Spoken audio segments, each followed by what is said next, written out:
Hello guys, இன்னைக்கு நம்ம என்ன பார்க்க போறோம்னா ஜிபேல ஆட்டோ பே எப்படி ஆன்ல இருக்கிறத ஆஃப் பண்றதுன்னு பார்க்க போறோம். அதுக்கு குரோம்குள்ள போயிட்டு நீங்க யூபிஐ ஹெல்ப்னு போட்டீங்கனாலே ஃபர்ஸ்டா ஒரு லிங்க் வரும். அதை நீங்க கிளிக் பண்ணிட்டு உள்ள போய்க்கங்க. யூபிஐ ஹெல்ப் ரைஸ் யூபிஐ கம்ப்ளைண்ட்டா அதுக்குள்ள போய்க்கங்க. ஃபர்ஸ்டா வந்துடும் லிங்க்கு. ஆட்டோ பேல என்னென்ன இருக்கோ அதை ஆஃப் பண்ணிக்கலாம். உள்ளே போனோன்னே ஃபஸ்ட்டு உங்கள் ஃபோன் நம்பர் ஃபில் பண்ணிக்கங்க. அதுக்கப்புறம் கீழே ஒரு கேப்சா ஒரு 4 நம்பர் கொடுத்துறாங்க. அதை கிளிக் பண்ணிவிட்டு கீழே ஐ ஹேவ் ஒரு சின்ன டிக் பண்ணிவிட்டு ப்ரோசீட்டு கொடுத்துருங்க.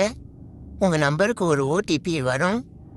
அந்த ஓடிபியை வந்துட்டு இதில் நீங்கள் ஃபில் பண்ணிக்கங்க. ஃபில் பண்ணோன்னே உங்கள் அக்கௌண்ட்டு எத்தனை அக்கௌண்ட் வச்சுருந்தாலும் உங்கள் நம்பரில் எத்தனை ஆட்டோ பே இருந்தாலும் வந்துடும். அதை நீங்கள் பாஸ் பண்ணிக்கலாம் 1 மாதத்துக்கு. அப்படி இல்லையா, நான் கேன்சல் பண்ணிக்கிறேன் அப்படின்னாலும் நீங்கள் கேன்சல் பண்ணிக்கலாம்.